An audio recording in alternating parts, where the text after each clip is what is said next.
আর এর মধ্যে 17 বছর পর ফিরলেন তারেক রহমান। ইউনূস কি চাপে? 17 বছর পর তারেক রহমান আজই বাংলাদেশে পা রাখলেন। বিএনপি নেতা তারেক রহমান, খালেদা জিয়ার ছেলে তারেক রহমান লন্ডন থেকে ফিরলেন তিনি। সান্নিক রয়েছেন সঙ্গে, আরো জানাবে সান্নিক, বিএনপি কর্মী সমর্থকরা কতটা উচ্ছ্বসিত তারেক রহমান ফেরায়, তাকে স্বাগত জানাতে কি ব্যবস্থা? তো বিএনপির কর্মী সমর্থকদের উচ্ছ্বাস কিন্তু বাঁধভাঙা, কেননা আজকে ঢাকা বিমানবন্দরে দুপুরবেলা তারেক রহমানের নামার কথা। ইতিমধ্যেই তিনি বাংলাদেশে পৌঁছে গিয়েছেন। সিলেট বিমানবন্দর থেকে যে কানেক্টিং ফ্লাইট, সেই কানেক্টিং ফ্লাইট সরাসরি ঢাকা বিমানবন্দরের দিকে যাবে। দুপুরবেলা যখন তারেক রহমান ঢাকা বিমানবন্দরে নামবেন, তারপরেই বিএনপির কর্মী সমর্থকরা বিমানবন্দরের বাইরে তাকে স্বাগত জানার জন্য একটি কর্মসূচির আয়োজন তারা রেখেছেন সেখান থেকেই সেই কর্মসূচির পরে কিন্তু তারেক রহমানের সোজাসুটি ঢাকার হাসপাতালে, সেখানে খালেদা জিয়া যেখানে ভর্তি রয়েছেন, সেখানে তাকে দেখতে যাওয়ার কথা রয়েছে। এছাড়াও আজকেই যে ছাত্র নেতার মৃত্যুকে কেন্দ্র করে আমরা দেখেছি সম্প্রতি ঢাকা উত্তপ্ত হয়ে উঠেছিল, সেই হাদির আজকে সমাধিস্থলেও কিন্তু যাওয়ার কথা রয়েছে তারেক রহমানের।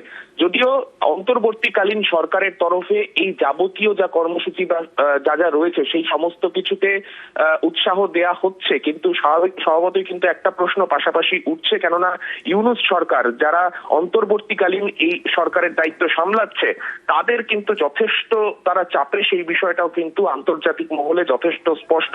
কেননা সাম্প্রতিক ঘটনা প্রবাহ যদি দেখা যায়, সেক্ষেত্রে ফেব্রুয়ারিতে যে নির্বাচন হওয়ার কথা রয়েছে বাংলাদেশে, সেই নির্বাচনে বিএনপি যে একটা বড় ফ্যাক্টর হয়ে দাঁড়াতে পারে সেটা কিন্তু একেবারেই স্পষ্ট। সেক্ষেত্রে ইউনূস বা যারা অন্তর্বর্তীকালীন সরকারে যারা দায়িত্বে রয়েছেন তাদের ক্ষেত্রে একটা নির্বাচিত সরকার আসার যদি সম্ভাবনা তৈরি হয়, সেই জায়গায় তারা যে যথেষ্ট চাপে রয়েছে এবং যে সাম্প্রতিক ঘটনা প্রবাহে আমরা যে ছবি দেখতে পাচ্ছি, একের পর এক বিভিন্ন জায়গায় অশান্তির ঘটনা ঘটছে বাংলাদেশ জুড়ে, যাতে এই নির্বাচন কোন রকম ভাবে পিছিয়ে যায়, সেই ঘটনার ক্ষেত্রে কিন্তু তারেক রহমানের দেশে ফিরে আসা অত্যন্ত গুরুত্বপূর্ণ এবং ভারত সরকারও কিন্তু কূটনৈতিক ভাবে সেই দিকে কিন্তু যথেষ্টই নজর রাখছে, তেমনটাই বলাই যায়।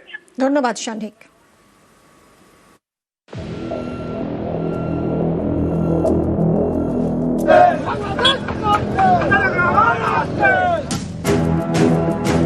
ওসমান হাদি হত্যায় অভিযোগের আঙুল উঠেছে বাংলাদেশের অন্তর্বর্তীকালীন সরকারের প্রধান উপদেষ্টা মোহাম্মদ ইউনূসের দিকে।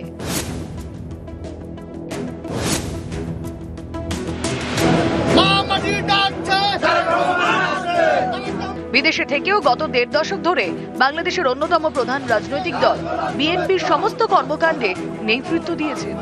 বাংলাদেশের প্রাক্তন প্রধানমন্ত্রী খালেদা জিয়া যত অসুস্থ হয়েছেন, বিএনপি সমর্থকদের কাছে তত বড় ভরসার জায়গা হয়ে উঠেছেন লন্ডনে থাকা তারেক। জুলাই আন্দোলনের জেরে শেখ হাসিনা দেশ ছাড়ার পর ভার্চুয়াল ভাষণে দলের নেতাকর্মীদের ভোকাল টনিক দেন তারেক। তখন থেকেই জল্পনা ছিল যে কোনোদিন দেশে ফিরবেন তিনি। এরই মধ্যে ভোট ঘোষণা, আওয়ামী লীগকে নিষিদ্ধ করেছে ইউনূসের প্রশাসন, ফলে ফেব্রুয়ারির সাধারণ নির্বাচনে নেই শেখ হাসিনার দল। এমন পরিস্থিতিতে ভোট হলে বিএনপির ক্ষমতা দখলের সম্ভাবনা প্রবল। তারেকের প্রত্যাবর্তন উজ্জীবিত করবে বিএনপি কর্মী সমর্থকদের। ১.৫ দশকের বেশি সময় ক্ষমতার বাইরে বিএনপি। তারেকের নেতৃত্বে ফের ঢাকার সিংহাসনে বসতে মরিয়া লড়াই চালাবেন খালেদার অনুগামীরা। এই পরিস্থিতিতে তারেকের সঙ্গে সহযোগিতার পথে হাঁটা ছাড়া কোনো উপায় নেই ইউনূসের কাছে। খুব বেশি হলে রাষ্ট্রপতির পদ পেতে পারেন তিনি, এর বেশি কিছু নয়। তারেক রহমান যখন আসছেন, এটা তো বড় থ্রেট, কারণ বিএনপি জিতে যাবে এই মুহূর্তে ইলেকশন হলে। যদি আওয়ামী লীগের বহু সমর্থক সেখানে আছে, তাদের তো জোর করে মুখ খুলতে দেওয়া হচ্ছে না, কিন্তু একই সঙ্গে বিএনপি যদি আসে, বিএনপি জিতবে। সেটা তো এই যে প্রধান ওখানে বসে আছে ইউনূস, তিনি তো চাইবেন না, তিনি চাইবেন কোনোভাবে ক্ষমতা দখল করে থাকেন। সবকিছু ঠিক থাকলে বগুড়া থেকেই প্রার্থী হবেন খালেদা পুত্র। ২০০৮ সালে দেশ ছেড়েছিলেন তারেক রহমান। সেনার হাতে ক্ষমতা থাকাকালীন প্রায় ১৮ মাস জেলে থাকতে হয় তাঁকে। জেল থেকে ছাড়া পেয়েই ব্রিটেনে চলে যান তারেক। তারপর থেকেই বাংলাদেশে হাসিনা রাজ। এখন প্রশ্ন হলো, তারেকের এই ঘরে ফেরাকে নয়াদিল্লি কিভাবে দেখছে? শেখ হাসিনার সঙ্গে দিল্লির সম্পর্ক বরাবরই খুব ভালো। উল্টো দিকে বিএনপি নেত্রী খালেদা জিয়া ৩ দফায় বাংলাদেশের প্রধানমন্ত্রীর কুর্সিতে বসেছেন। তার সঙ্গেও ভারতের সম্পর্ক খুব একটা খারাপ ছিল না। সমস্যা একটাই, খালেদার আমলে বারবারই বাংলাদেশের মাটিতে ভারত বিরোধী শক্তিদের মাথাচাড়া দেওয়ার অভিযোগ উঠেছে। কিন্তু এখন পরিস্থিতি একেবারে আলাদা। ইউনূসের আমলে নৈরাজ্যের বাংলাদেশ তৈরি হয়েছে। সেখানে এখন ভারত বিদ্বেষের পাহাড়, মৌলবাদী এবং দুষ্কৃতীদের মুক্তাঞ্চলে পরিণত হয়েছে প্রতিবেশী দেশটি। রোজ সেখান থেকে হিন্দুদের আক্রান্ত হওয়ার খবর আসছে।